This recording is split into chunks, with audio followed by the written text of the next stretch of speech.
সবাই চায় আর্থিকভাবে সফল হতে, তাই না? কিন্তু সমস্যাটা হয় কোথায়? ওই যে মূলধন, হাতে টাকা নেই। আচ্ছা, ঠিক এই সমস্যাটারই একটা দারুণ সমাধান নিয়ে কথা বলা যাক আজ। কথাটা একটু রূঢ় শোনালেও এটাই কিন্তু বাস্তব। আর এই বাস্তবতাই আমাদের ভেতর একটা জেদ তৈরি করে সফল হওয়ার জন্য, নতুন কিছু একটা করার জন্য। কিন্তু আসল প্রশ্নটা তো অন্য জায়গায়। পকেটে যখন টাকা প্রায় নেই বললেই চলে, তখনও কি নিজের একটা ব্যবসা দাঁড় করানো সম্ভব? চলুন আজকের এই আলোচনাতে আমরা এই সম্ভাবনারই গভীরে যাব।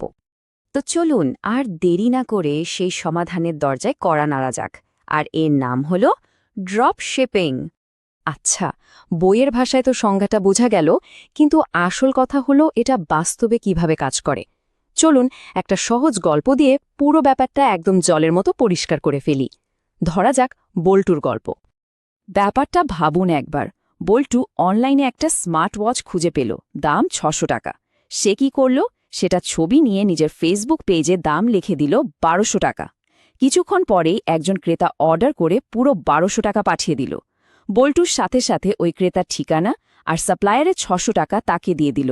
আর সাপ্লায়ার কি করল? ঘড়িটা সরাসরি পাঠিয়ে দিল ক্রেতার কাছে। ব্যাস, খেলা শেষ।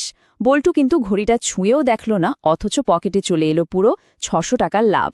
এটাই হচ্ছে ড্রপ শিপিংয়ের ম্যাজিক। একেবারে খাঁটি বাংলায় যদি বলি, তাহলে এটাকে বলে পরের ধনে পোদ্দারি, তাই না? মানে অন্যের পণ্য, অন্যের গুদাম, কিন্তু ব্যবসাটা নিজের। দারুণ না ব্যাপারটা? আচ্ছা, মডেলটা তো বোঝা গেল, কিন্তু প্রশ্ন হল শুরুটা হবে কিভাবে? চলুন এবার ধাপে ধাপে পুরো ব্লুপ্রিন্টটা দেখে নিই। শুনুন, প্রথম আর সবচেয়ে গুরুত্বপূর্ণ কাজটাই হলো একটা উইনিং প্রোডাক্ট খুঁজে বের করা। এমন একটা প্রোডাক্ট যেটা মানুষের কোনো একটা বাস্তব সমস্যার সমাধান করে। ধরুন, এমন একটা পোর্টেবল চার্জার যা ফোনের চার্জ শেষ হওয়ার টেনশনটাই শেষ করে দেয়। অথবা এমন কিছু যা মানুষের আবেগকে ছুঁয়ে যায়। যেমন ধরুন, একটা ম্যাজিক ড্রয়িং বুক, যেটা একটা বাচ্চার মুখে কী পরিমাণ হাসি ফোটাতে পারে ভাবুন তো। ওকে, প্রোডাক্ট তো পাওয়া গেল, কিন্তু এটা আসবে কোত্থেকে? সাপ্লায়ার কে হবে? দেখুন, দুইটা রাস্তা আছে। এক, আমাদের দেশের মধ্যে বিভিন্ন হোলসেলার বা ফেসবুক গ্রুপ। আর দুই, অ্যালি এক্সপ্রেসের মতো আন্তর্জাতিক প্ল্যাটফর্ম। দুটোরই কিন্তু নিজস্ব সুবিধা আর অসুবিধা আছে। কোনটা কার জন্য ভালো হবে সেটা একটু ভেবেচিন্তে ঠিক করতে হবে। এরপর কি লাগবে? একটা ডিজিটাল দোকান। এটা একটা সুন্দর করে সাজানো ফেসবুক পেজও হতে পারে, আবার একটা প্রফেশনাল ওয়েবসাইটও হতে পারে। আসল কথা হলো ক্রেতা যেন আপনার দোকানে ঢোকেই ভরসা পায়।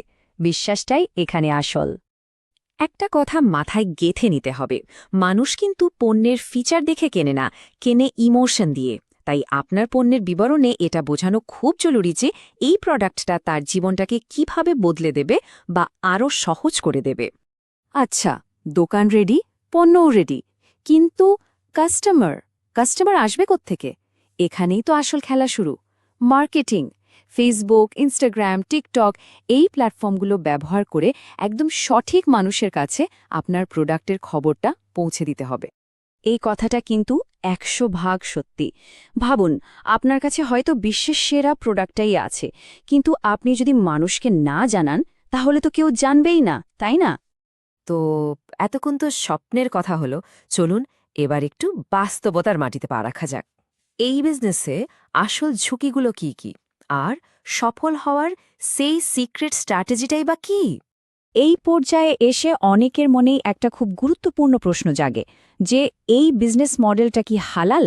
দেখুন, ইসলামের চিন্তাবিদদের মতে আপনি যদি পণ্যের সম্পূর্ণ দায়িত্ব নেন, মানে ডেলিভারি বা কোয়ালিটির সব দায় আপনার, আর ক্রেতার সাথে যদি সব লেনদেন স্বচ্ছ রাখেন, তাহলে এটা জায়েজ। মূল কথা হলো ক্রেতাকে কোনোভাবেই ধোঁকা দেওয়া যাবে না। হ্যাঁ, কিন্তু মনের মধ্যে তো একটা ভয় থেকেই যায়, টাকা হারানোর ভয়। যদি ব্যবসায় লস হয়ে যায় তাহলে কি হবে? দেখুন, এখানেই তো ড্রপশিপিংয়ের সবচেয়ে বড় সুবিধা। একটা সাধারণ দোকান দিতে গেলে যেমন লক্ষ লক্ষ টাকার মালপত্র কিনে গোদাম ভর্তি করতে হয়, এখানে কিন্তু সেই ঝুঁকিটা একদমই নেই।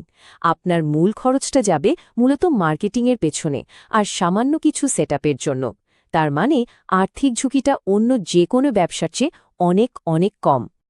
আর যে সিক্রেট স্ট্র্যাটেজির কথা বলছিলাম, সেটা হলো শুরুতেই বিশ্বজয়ের স্বপ্ন না দেখে নিজের দেশের লোকাল মার্কেটে মনোযোগ দিন। কারণ আমাদের দেশে ক্যাশ অন ডেলিভারি বা হাতে পেয়ে টাকা দেওয়ার সিস্টেমটা খুব সহজে মানুষের বিশ্বাস অর্জন করে নেয়। আর একটা কথা মনে রাখবেন, যে কাস্টমার একবার আপনার থেকে কিছু কিনল তাকে সেরা সার্ভিস দিন, তাকে ধরে রাখুন, কারণ নতুন ১০০ জন কাস্টমার খোঁজার চেয়ে পুরনো ১০ জন কাস্টমারের কাছে আবার বিক্রি করা অনেক বেশি সহজ আর লাভজনক। সত্যি বলতে এই বিশ্বস্ত কাস্টমাররাই কিন্তু আপনার ব্যবসার আসল ফিক্সড ডিপোজিট। তো পুরো রোডম্যাপটা তো এখন আমাদের সামনে। এখন শুধু সিদ্ধান্ত নেওয়ার পালা আর প্রথম পদক্ষেপটা নেওয়ার পালা। তবে একটা কথা একদম পরিষ্কার করে বলে দিই, ড্রপশিপিং কিন্তু কোনো আলাদিনের চেরাগ না যে ঘষা দিলেই টাকা বেরোবে।